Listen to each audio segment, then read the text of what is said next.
Next knowledge.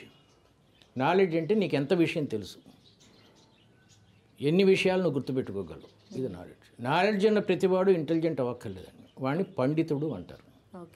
Knowledge intelligence కలిస్తే ఉన్నవాడిని జ్ఞాని అంటారు, అనుభవం కూడా కలిస్తే. పండితుడు వేరు, జ్ఞాని వేరండి. ఇంటెలిజెన్స్కి నాలెడ్జ్కి తేడా ఏంటంటే, ఉదాహరణకి ఇప్పుడు కార్పొరేట్ కాలేజెస్ ఉన్నాయి, ఈ ఎంసెట్లకి గిమ్సెట్లకి ట్రైనింగ్ ఇస్తారు. వాళ్ళు నాలెడ్జ్ మాత్రమే చెప్తారు, ఇంటెలిజెన్స్ అసలు నేర్పరు. దశరథ మహారాజు కొడుకు రాముడు అని చెప్తారు. పరీక్షలో దశరథ మహారాజు కొడుకు ఎవరు అంటే రాముడు అని రాస్తాడు. రాముడి తండ్రి ఎవరని అడిగితే మా సిలబస్లో లేదు అంటాడు. అంటే ఇంటెలిజెన్స్ లేదనమాట. This is a second difference. అంటే అదంతా ఒక ఆర్టిఫిషియల్ ట్రైనింగ్ ఇచ్చేటువంటి ప్రయత్నం చేస్తున్నారు కాదండి, కేవలం పరీక్షల కోసం ఇచ్చే ట్రైనింగ్. ఈ ఇంటెలిజెన్స్ అనేది ఏ కాలేజీలో నేర్పరండి, అది స్వతహాగా రావాలి, పేరెంటింగ్ వల్ల రావాలి. ఓకే, ఉదాహరణకు మీరు మీ అబ్బాయిని తీసుకొని తిరుపతి వెళ్తున్నారు. ఇప్పుడు మనం హైదరాబాద్లో ఉన్నాం. హైదరాబాద్ నుంచి తిరుపతి ఎటువైపు ఉంది? If I'm correct, north west. అటు వెళ్తున్నాం. వెళ్తూ ఉంటే సడన్గా శ్రీలంక ఎటు ఉందిరా అని అడిగాడు. వాడు ఇటు చూపించాడు అనుకోండి, కార్ అక్కడ ఆఫ్ చేసి వాడికి చాక్లెట్ కొనేవాడు. అర్థమైంది కదా? నేను నా ఇంటెలిజెన్స్కి నా తల్లిదండ్రులు గుర్తిస్తున్నారు అనే ఫీలింగ్ కలుగుతుంది. ప్లస్ జియోగ్రాఫికల్ ఇంటెలిజెన్స్ పెరుగుతుంది వాడికి. దీన్ని ఇంటెలిజెన్స్ అంటారు. Third deficiency reflex actions. Reflex actions అంటే ఒక ప్రశ్న అడిగితే నువ్వు ఎంత తొందరగా సమాధానం చెప్తున్నావు అని. ఇది చాలా గొప్ప టెక్నిక్ అండి. పేరెంట్స్ పిల్లలకి రిఫ్లెక్స్ యాక్షన్స్ నేర్పాలి ఫాస్ట్గా. ఉదాహరణకి నేను ఒక నెంబర్ చెప్తాను మీకు, ఒక ఆల్ఫాబెట్ చెప్పండి ఇంగ్లీష్లో, తొందరగా చెప్పండి. మీరు ఇంగ్లీష్ ఆల్ఫాబెట్ చెప్పండి, చాలా ఈజీ. 3 అండి, 3C. చూసారా రిఫ్లెక్స్ యాక్షన్స్ ఎంత స్లోగా ఉన్నాయి? 4 D 1 A. చూసారా అలవాటు అయిపోతుంది మీకు. ఇది ఫస్ట్ లెవెల్ అండి. సెకండ్ లెవెల్ నేను నెంబర్ చెప్తాను, ఆ నెంబర్తో స్టార్ట్ అయ్యి ఒక దేశం పేరు చెప్పండి, తొందరగా చెప్పాలి.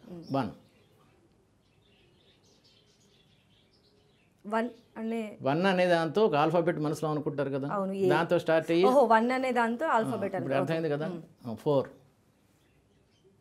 డెహ్రాడూన్ దేశం అక్కడ దేశం కాదు. ఓకే చెప్పండి. డీతో స్టార్ట్ అయ్యి దేశం ఇది ఒకటే ఉంది దేశం, ఎక్కువ దేశాలు లేవు. ఇది సెకండ్ లెవెల్ అండి. థర్డ్ లెవెల్ నేను నెంబర్ చెప్తాను, దేశం మనసులో అనుకొని ఆ దేశం తాలూకు ఆఖరి అక్షరంతో స్టార్ట్ అయ్యి ఒక జంతువు పేరు చెప్పాలి. ఓకే 2 ముందు లెటర్ చెప్పండి. 2 బితో స్టార్ట్ అయ్యే దేశం చెప్పండి. భారత్. ఓకే లాస్ట్ లెటర్ ఏంటి? టీ అలా హెచ్. ఓకే టీ అనుకోండి. టీతో స్టార్ట్ అయ్యి ఒక ఎనిమల్ పేరు చెప్పండి. టైగర్. అర్థమైంది. థర్డ్.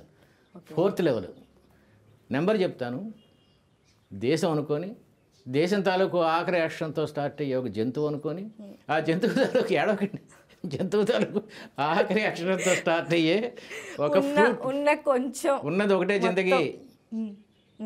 మన టాపిక్ ఉన్నది ఒకటే జిందగీ. మొదట్లో పిల్లలు మీలాగే అబ్బా ఏంటి నాన్న అంటారు, కానీ చాక్లెట్లు ఉన్నాయిగా. నాకు మరి ఉన్నది ఒకటే జిందగీ, మీకు చాక్లెట్ ఏంటి జిందగీకి ఇచ్చేస్తాం కావాలంటే. మీరు బాగా చేయండి. You are like my granddaughter, I will give you beautiful gift, you tell me this. First letter చెప్తాను, దేశం అనుకొని దేశం తాలూకు ఆఖరి అక్షరంతో స్టార్ట్ అయ్యే జంతువు అనుకొని జంతువు తాలూకు ఆఖరి అక్షరంతో స్టార్ట్ అయ్యే ఒక ఫ్రూట్ పేరు చెప్పాలి. ఓకేనా? 3 కెనడా. ఏ వచ్చింది? ఏతో యాంట్. టీ వచ్చింది. టీతో ఉన్న ఫ్రూట్ టమాటో. బ్యూటిఫుల్. ఓకే ఇది 4 లెవెల్స్ ఆఫ్ రిఫ్లెక్స్ యాక్షన్.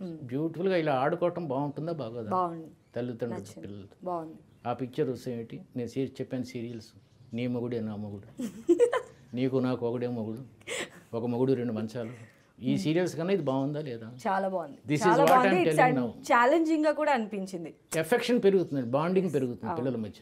నా తండ్రి నా తల్లి ఇంత టైం తీసుకుంటున్నారు నా కోసం అని. It's all games. దీంట్లో రిఫ్లెక్స్ యాక్షన్స్లో చర్నింగ్ అంటే కవ్వం అండి, మజ్జిగ చిలుకుతారు. మజ్జిగ అంటే తెలుసా మీకు? మోడర్న్ కదా, బటర్ మిల్క్. బట్ అబ్బో కర్డ్తో వస్తుంది, తెలుసా మీకు ఇవన్నీ? కర్డ్ మిల్క్ నుంచి. అయితే బియ్యం విసిరితే వచ్చే పిండి ఏమిటి? బియ్యం పిండి. నిజమా? గోధుమలు వేసితే గోధుమ పిండి. జొన్నలు వేసితే జొన్న పిండి. శనగలు వేసితే శనగ పిండి. మైదా పిండి రావాలంటే ఏం విసిరాలి? మైదా పిండి కూడా రైస్తోనే వస్తుంది. మైదా పిండి విసరాలంటే గోధుమలను ఇంకా మెత్తగా చేస్తే వచ్చేది Okay, మైదా okay. పిండి. మైదా రొట్టెలన్నా గోధుమ రొట్టెలన్నా ఒకటి. ఓకే. చర్నింగ్ ది బ్రెయిన్ అంటారు, కవ్వంతో చిలకటం. ట్వింకిల్ ట్వింకిల్ చెప్పండి. Twinkle, twinkle, little star, how I wonder what you are, up above the world so high, like a diamond in the sky. కదా, twinkle twinkle little star, how I wonder what you are, up above the world so high, like a diamond in this. ఇలా చూపించాలి parent. Okay. రివర్స్లో చెప్పమన్నారు, like a diamond in this sky, up above the world so high, how I wonder what you are, twinkle twinkle little star. Okay. This is called churning the brain. Once you churn the brain, examination fear ఉండదండి, చక్కచక్క చెప్పేస్తుంది. ఇదంతా మా father నాకు నేర్పివాడు. Okay. Okay. So this is called reflex actions.